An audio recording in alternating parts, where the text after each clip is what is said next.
The alerts column helps us understand if there are any ASINs we need to be mindful of. We're now going to apply a filter which is going to include the ASINs that have IP issues and Hazmat issues, just to display the alerts a bit better.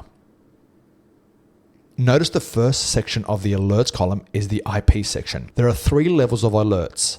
The red one, which is high alert, a high level threat, a yellow alert, which is a low level threat, and an orange alert, which is a mid-level threat. The next one is the brand is a seller alert. When Astro detects that the brand is also selling the product, we get an alert. Notice this one has an alert. The brand's name is Nielsen Massey, and if we check out the chart data, which shows us the offers, we can see that Nielsen Massey is also a seller. Next is the Hazmat alert. If the product is classified under the dangerous goods section, this one will also alert. Followed by that, we have the Meltable alert, which tells us if the product cannot be shipped during the summer months.